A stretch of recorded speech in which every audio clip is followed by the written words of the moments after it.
আমরা এবার এই ইজি ম্যাথটা সলভ করব। ওকে, হাইড্রোজেন পরমাণুর প্রথম বৃত্তাকার পথের ব্যাসার্ধ হচ্ছে 0.53 অ্যাংস্ট্রম, এটা আমরা সবাই জানি, কেমিস্ট্রি থেকেও জানি। ওকে, গুণনশীল ইলেকট্রনের চৌম্বক ভ্রামক কত, এটা আমাকে বের করতে বলছে। ইলেকট্রনের বেগ দেওয়া আছে। সো আমরা হচ্ছে থিওরিতে আমরা এটা পড়ছি, এই ক্ষেত্রে সূত্রটা কি হয়, মিউ এল। ওকে, mu L E/2m into L, এটা হচ্ছে আমার সূত্র। এটা হচ্ছে আমরা থিওরি ক্লাসে পড়ছি কিভাবে কি হয়েছে। এখানে জি ফ্যাক্টরের মান 1, সেটা হচ্ছে আমরা থিওরি ক্লাসে দেখছি। আর যেহেতু হচ্ছে এটা একটা বৃত্তাকার পথে ঘুরতেছে, সো আমরা মিউ এল এর মানই বের করব। যদি হচ্ছে চুম্বকের স্পিনের কথা বলতো, তার মানে এই যে এরকম ডিরেকশনে ঘুরতেছে যে চুম্বকটা প্লাস আপ বা মাইনাস আপে, সো এক্ষেত্রে আমরা কিন্তু মিউ এস বের করতাম। ওকে, আর যদি মোট চুম্বক ভ্রামক, তখন হচ্ছে কি বের করব, দুইটাই যখন অ্যাক্টিভেট হবে তখন হচ্ছে mu equal to mu L plus mu S, দুইটাই হচ্ছে যোগ করতে হবে। যাই হোক, এগুলো আমরা সব থিওরি ক্লাসে বলছি, সো এখন আর এগুলো বলবো না। আমরা জাস্ট আবার মিউ এল এর সূত্রটা ইউজ করব। কিভাবে, E/2m, ই এর মান কত, আচ্ছা এর মান পরে বসাই, আর একটু ইজি করি ব্যাপারটাকে। এল হচ্ছে এম ভি আর, সো এম এম কি হয়, কাটাকাটি যায়, থাকে কি EV/2। সো আমরা মান এবার বসাই দেব 1.6 ইন্টু 10⁻19। এর চার্জ, ভি এর হচ্ছে বেগ দেওয়া আছে 2.2 ইন্টু 10⁶, আর আর এর মান কত বলা আছে 0.53 অ্যাংস্ট্রম। অ্যাংস্ট্রম থেকে মিটারে নিতে হবে, 10⁻10 দিয়ে গুণ করতে হবে, ডিভাইডেড বাই কত হবে, 2 হবে। সো এটা করলে আমি ধরে নিলাম আনসার আসবে স্টার। সো এটাই কি হবে আমার আনসার। এবং একটা কথা বলে দিই, এটার একক কি হবে সেটা আমরা বের করব। কিভাবে করব খেয়াল করি, এই যে দেখি ই এর একক কি, কুলম্ব। ওকে, ভি কি, মিটার পার সেকেন্ড, আর কি, মিটার। দ্যাট মিনস আমরা এখান থেকে কি বলতে পারি, C meter square S inverse 1। খেয়াল করি তো, সি এস ইনভার্স 1 একসাথে লিখতে পারি না, মিটার স্কোয়ার। দ্যাট মিনস কি, C by S meter square. C by S কি আমরা জানি না, আই ইকুয়াল টু কি, কিউ বাই টি না, কিউ এর একক কি কুলম্ব, টি এর একক কি সেকেন্ড, সি বাই এস এটার সাথে মিলে গেলে আই এর একক কি অ্যাম্পিয়ার না, তার মানে এ দিয়া হচ্ছে এটা জাস্ট রিপ্লেস করে দিব। দ্যাট মিনস কি হবে, এ এম স্কোয়ার। সো এটাই হচ্ছে আমার স্টারের একক হবে। স্টার বলতে actually mu L, that means চৌম্বক ভ্রামক। এবার আমরা ও বিন্দুতে চৌম্বক ক্ষেত্র বের করব। ওকে, কথা হচ্ছে এখানে চৌম্বক ক্ষেত্র যে বের করব কি কে ইম্প্যাক্ট ফেলবে। প্রথম কথা হচ্ছে আমরা এবি এর জন্য বের করব, এরপর হচ্ছে আমরা বিসি এর জন্য বের করব। ওকে, বিসিটা কি, এটা হচ্ছে একটা বৃত্তের একটা অংশ, তাই না? সো এটার কিন্তু বোঝাই যাচ্ছে যে আমরা যদি 4টা ভাগ করি, এটা হচ্ছে 3/4। ওকে, একটা বৃত্তের। আর হচ্ছে আমরা বের করব সিডি এর জন্য। ওকে, এখন কথা হচ্ছে এবি হচ্ছে কি, এই ওকে আর এবি কে আমরা একই রেখা বরাবর কল্পনা করতে পারি। তার মানে এখানে অ্যাঙ্গেল কত, 0 ডিগ্রি। তার মানে এবি এর জন্য আমরা বি1 হচ্ছে 0। এবার আসি বিসি এর জন্য। বিসিটা হচ্ছে একটা বৃত্তের 3/4 অংশ। ওকে, দ্যাট মিনস আমরা বলতে পারি 3/4 ইন্টু কি, μ0I/2r, এই সূত্র ইউজ হবে। এখন হচ্ছে এখানে আমার মান কিন্তু সব দেওয়া আছে,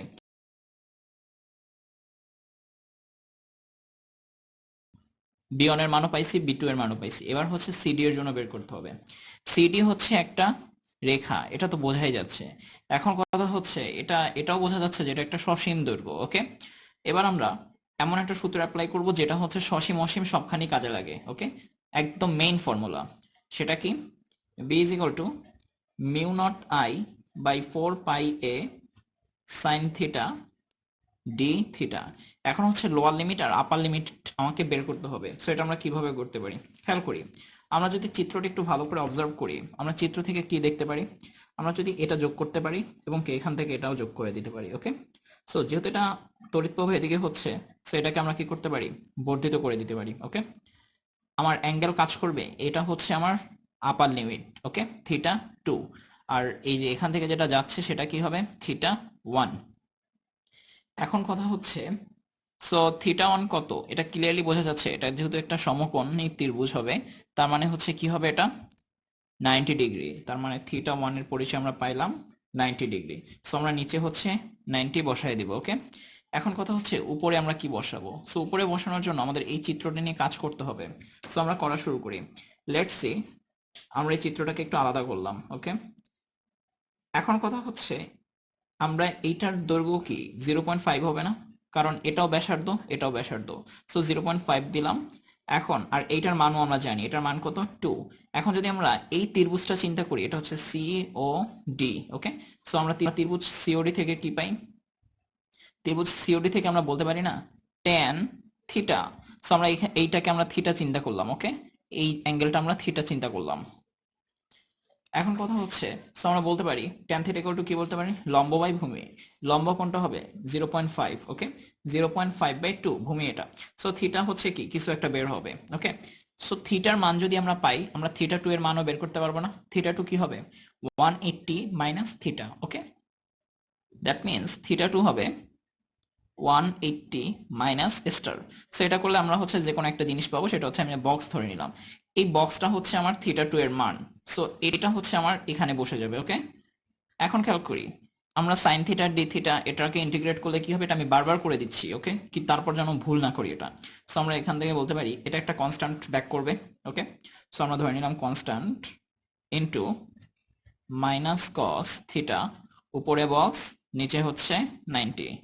সো বক্স কিন্তু বক্স না, বক্স কিন্তু একটা রেজাল্ট, 180 থেকে এই যে এই অ্যাঙ্গেলটা মানে এই মানটা হচ্ছে বিয়োগ দিব। সো এখানে হচ্ছে ক্যালকুলেট যদি আমরা করি, সো আমরা ইজিলি হচ্ছে কি আনসার পেয়ে যাব, ওকে। সো এটাই আমরা ধরে নিলাম আনসার। এখন কথা হচ্ছে এটা তো হচ্ছে শুধু সিডি এর জন্য পাইছি, ওকে। সো আমাকে কি করতে হবে, তিনটা যোগ করতে হবে। দ্যাট মিনস আমার ও বিন্দুতে টোটাল চৌম্বক ক্ষেত্র কি হবে, ও বিন্দুতে টোটাল চৌম্বক ক্ষেত্র হবে তিনটা যোগফল। দ্যাট মিনস বি অফ ও হবে B1 plus B2 plus B3। আমরা এটাকে হচ্ছে B3 হিসেবে কল্পনা করলাম, বা BCDও দিতে পারি, এটা যার যে ব্যক্তিগত ব্যাপার। সো এটা হচ্ছে আমরা ক্যালকুলেট করলে পাবো। আমরা এই কোশ্চেনে হল বিভবের মান বের করব, ওকে। এখানে কি কি দেওয়া আছে, প্রথম কথা হচ্ছে ঘনকের ভর দেওয়া আছে, এম হচ্ছে 2.5 কেজি, ওকে। এরপরে আমার দেওয়া আছে ঘনকের ঘনত্ব, রো হচ্ছে 7600 কেজি পার মিটার কিউব, ওকে। এখন কথা হচ্ছে আমরা কি জানি, রো ইকুয়াল টু কি জানি, এম বাই ভি, তাই না। সো আমরা বলতে পারি ভি ইকুয়াল টু কি হবে, এম বাই রো। সো আমরা যদি এম আর রো এর মানটা বসাই দিই, আমরা বি এর হচ্ছে এক্স্যাক্টলি একটা মান পাবো। সো আমরা এম এর মান বসাই দিই 2.5, রো এর মান 7600। সো এখানে কি আমরা আয়তন একটা পেয়ে যাব না। সো আমরা ধরে নিলাম আয়তনটা হচ্ছে স্টার, ওকে। এখন খেয়াল করি, আমরা আয়তন পাইলাম, আমরা এই চিত্র থেকে কি কি পাই, চিত্র কিন্তু ঘনকের দৈর্ঘ্য দেওয়া আছে, তার মানে লেন্থ কত 1 মিটার, আর কি দেওয়া আছে, আর দেওয়া হচ্ছে পুরুত্ব 1 মিলিমিটার, দ্যাট মিনস থিকনেস হচ্ছে 1 millimetre, that means 1 into 10⁻³ metre, okay. এখন কথা হচ্ছে আমরা কিন্তু এলটি জানি, ঠিক আছে, আমরা কিন্তু ডি এর মান জানি না, ওকে। আর আমরা এই থিওরিটা দেখছিলাম হল ভোল্টেজের, যে যদি হচ্ছে কারেন্ট আমার লেন্থ বরাবর ফ্লো করে এবং ম্যাগনেটিক ফিল্ড যদি আমার তড়িৎ প্রবাহের সাথে 90 ডিগ্রি থাকে, তখন এখানে হচ্ছে কি হল বিভবের থিওরি অনুযায়ী একটা হল ভোল্টেজ থাকবে, ওকে। এখন কথা হচ্ছে বি এর মান হচ্ছে 1.2 টেসলা, ঠিক আছে। এইটার জন্য আমার BH এর ফর্মুলাটা কি হয় এটা আমরা অলরেডি জানি, এটা আমি থিওরিতে খুবই ক্লিয়ার করে বলে দিচ্ছি, এই সূত্রটা ইউজ হবে। So VH equal to VVD, ওকে। এখন কথা হচ্ছে আমার ডি এর মান তো জানা দরকার, আমরা কিন্তু আয়তন জানি ঘনকের, আর লেন্থ আর থিকনেস এটা তো ঘনকের মানে বৈশিষ্ট্য, তাই না। সো আমরা হচ্ছে কি এখান থেকে কি আমরা পাবো না, ডি এর মানটা অবশ্যই পাবো, কারণ কি এল ডি আর হচ্ছে টি এর এই তিনটার গুণফলে কি আয়তন স্টার। সো এখান থেকে কি আমরা অবভিয়াসলি ডি এর মান পেয়ে যাব। আমরা ডি এর মানটাকে বক্স ধরে নিলাম, কারণ স্টারের মানটা আমরা জানি, এল এর মানটা জানি, ডি এর মান সরি টি এর মানটাও জানি, তার মানে ডি এর মানটা আমরা বের করে ফেলতে পারবো। এখন কথা হচ্ছে জাস্ট আমরা মান বসাই দিব। ভি এর মান কত, ভি এর মান হবে হচ্ছে, কোশ্চেনে কি দেওয়া আছে না, বি এর মান তো কোশ্চেনে দেওয়া নেই কোথাও, কিন্তু বি এর মান বের করার জন্য কোশ্চেনে কিন্তু অবশ্যই কোনো একটা টার্ম দেওয়া আছে। কি দেওয়া আছে, এই যে আপার ডিরেকশনে একটা ফোর্স আছে যেটা হচ্ছে এফ, এটা অ্যাকচুয়ালি ম্যাগনেটিক ফোর্স, এটা বোঝাই যায়, ওকে। আমরা থিওরি অনুযায়ী এটা বলতে পারি। সো ম্যাগনেটিক ফোর্সের মান কিন্তু দেওয়া আছে, তার মানে হচ্ছে আমরা বলতে পারি এখান থেকে এফ এম হচ্ছে কত হবে 7.68 ইন্টু 10⁻²4। দ্যাট মিনস আমরা এখান থেকে বলবো F M 7.68 into 10⁻²4। F M এটা কি, এটা সূত্র হচ্ছে Q V V sine theta, okay. এটা তো আমরা জানি এফ এম হচ্ছে Q V V sine theta. F M এর মান যেহেতু দেওয়া আছে ওইটা বসাই দিচ্ছি Q V V sine theta. Theta কত হবে? থিটা অবশ্যই 90 ডিগ্রি, কারণ এখানে ক্লিয়ারলি দেখা যাচ্ছে যদি এখানে কোনো অ্যাঙ্গেল যদি না বলা থাকে তাহলে আমরা ধরে নেব এটা হচ্ছে বাই ডিফল্ট 90 ডিগ্রি দেওয়া আছে। ওকে, এখন খেয়াল করি, সো 90 ডিগ্রি বসাই দিব, তখন কি থাকে কিউ ভিভি, আর এখানে হচ্ছে এই ভ্যালুটা 7.68 ইন্টু 10 ইনভার্স 24। আমরা কি কিউ এর মান জানি? হ্যাঁ অবশ্যই কিউ এর মান জানি। কিউ এর মানটা কি? 1.6 ইন্টু 10 ইনভার্স 19। আমরা কি ভি এর মানটা জানি? না, ভি এর মানটা জানি না। সো আমরা এই ভি এর মানটা কিন্তু বেসিক্যালি বের করব। ওকে, আমরা কিন্তু এই ভি এর মান জানি 1.2 টেসলা। এখন খেয়াল করি এখান থেকে কি আমরা ভি এর মান ইজিলি পাবো না? অবশ্যই পাবো। যদি হচ্ছে এখান থেকে আমরা ভি এর মানটা পাই, এই ভি এর মানটা আমরা এই থিওরিতে বসাই দিতে পারবো না? এই যে এই জায়গাটা বসাই দিতে পারবো না ভি এর জায়গাটা? হ্যাঁ, আর ভি এর জায়গাটা আমরা জানি টেসলা 1.2 টেসলা দেওয়া আছে কোশ্চেনে, আর ডি এর মানটা একটু আগে আমরা এখান থেকে পাইছি। ওকে, সো এই মানটা হচ্ছে এখানে বসাই দিব, আমার আনসার হয়ে যাবে। ওকে, সো আই থিঙ্ক এটা প্যারা দিবে না। ফার্স্ট অফ অল আমাদের হচ্ছে আয়তন থেকে ডি বের করার স্টেপটা মাথায় রাখতে হবে। এরপর হচ্ছে আমরা ভিবিডি এই সূত্র ইউজ করবো, কিন্তু ভি এর মান যেহেতু ডিরেক্টলি দেওয়া নেই, সো ইনডিরেক্টলি এই সূত্র অ্যাপ্রোচ করে এরপর হচ্ছে আমরা ভি এর মান বের করব।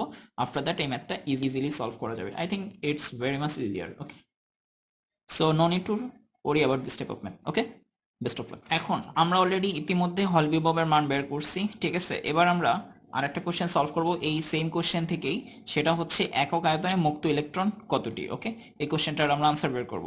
সো আমরা এখন দেখে নিই এই যে এই কোশ্চেন থেকে যা যা পাইছি সেই ডাটাগুলো এখানে লাগবে। ওকে, সো এখান থেকে হচ্ছে আমরা ভেলোসিটি ভি কত পাইছি, আমরা ভেলোসিটি ভি কে ধরে নিই। ভেলোসিটি ভি কই গেল? এই যে আমার ভেলোসিটি ভি, ভি কে হচ্ছে একটা বক্স দিয়ে আমি প্রকাশ করছি। সো আমরা ধরে নিলাম ভি এর মান পাইছি। ওকে, এখন কথা হচ্ছে আর কি কি পাইছিলাম। আচ্ছা, আরেকটা কথা বলে দিই, এই ভি কিন্তু বেগ। ওকে, এই ভি কিন্তু বেগ, আর এই ভি কিন্তু আয়তন। এটা আমরা বলার সময় কিন্তু বলছি। ওকে, সো আমরা আয়তনটাকে একটু বড় হাতের বি দিয়ে প্রকাশ করবো, আর বেগটাকে একটু ছোট হাতের দিয়ে প্রকাশ করবো। আই থিঙ্ক এটা বোঝা গেছে। ওকে, এখন কথা হচ্ছে ভি এর মান বুঝলাম আমি। এবার আমার বলছে একক আয়তনে মুক্ত ইলেকট্রন সংখ্যা। ওকে, সো আমরা এটা হচ্ছে এখন বের করতে হবে, একক আয়তনে মুক্ত ইলেকট্রন সংখ্যা। একক আয়তনে মুক্ত ইলেকট্রন সংখ্যা আমি ধরে নিলাম এন। সো এন এর মানটা কি হবে সেটা আমাকে বের করতে হবে। ওকে, আমরা এটা জানি না। এখন দেখি, আমরা এটা তো জানি ভি ইকুয়াল টু কি আই বাই এন এ ই, এটা আমরা সূত্র জানি। ওকে, আই এর মান কি আমার দেওয়া আছে, কিন্তু আই এর মান হচ্ছে কোশ্চেনে দেওয়া আছে কি 100 অ্যাম্পিয়ার। সো আমরা আই এর মান বসাবো হচ্ছে 100 অ্যাম্পিয়ার। এবার খেয়াল করি এন এর মানের সূত্রটা আমরা তাহলে কি বলতে পারি, I by V A E. Okay, I এর মান জানি, বসাই দিতে পারবো। ই এর মান জানি 1.6 ইন্টু 10 ইনভার্স 19। ভি এর মান অলরেডি আমরা পেয়ে গেছি। ওকে, এটা কিন্তু আয়তন না, এটা হচ্ছে বেগ। ওকে, এবং এই বেগটা করছি আগের কোশ্চেনে, আমি আরেকবার বলে দিই, ইকুয়াল টু কিউ ভিভি। এই সূত্র থেকে আমরা এই এই যে বেগ বের করছি। ওকে, এই যে ভি এর মান বের করছি। এবার খেয়াল করি ভি এর মান বসাই দিলাম। Okay fine. এবার আমার ঝামেলাটা করতেছে এই এ। এই এটা কি হবে? এই এর পরিচয়টা আমি দিচ্ছি। এই এ হচ্ছে তড়িৎ প্রবাহের সাথে তড়িৎ প্রবাহের সাথে লম্বভাবে উপস্থিত তল। ওকে, এখন কথা হচ্ছে লম্ব কে কে আছে? তড়িৎ প্রবাহ পাস হচ্ছে মানে লেন্থ বরাবর, তাই না? সো লেন্থের সাথে লম্ব কি ডি, আর হচ্ছে কি টি না? সো আমার এই দুইটা জিনিস হচ্ছে গুণ করতে হবে, তাহলে হচ্ছে আমি এ এর মান পাবো। ডি এর মানও আমি জানি, টি এর মানও আমি জানি। ডি এর মান কিভাবে বের করছিলাম? ওই যে ভিএইচ ইকুয়াল টু ভিভিডি, এই সূত্র অ্যাপ্রোচ করছিলাম। ওকে, এবং আর একটা এটার ক্ষেত্রে আমরা ইউজ করছিলাম না, ওই যে এর আগেরটা এটা সলভ করছি, সো আমি ওটা দেখতে পারি। ওকে, সো আমরা এর আগের বারে হচ্ছে কি ডি আর টি, ডি কিভাবে পাইছিলাম? এই যে আয়তন থেকে, আর লেন্থ আর টি যেহেতু দেওয়া আছে সেখান থেকে আমরা ইজিলি ডি এর মান বের করেছিলাম। ওকে, এই ডি এর মান আমরা জানি, আর টি হচ্ছে কোশ্চেনে দেওয়া আছে। সো এভাবে হচ্ছে এই কোশ্চেনটা সলভ করা যাবে। So very easier math.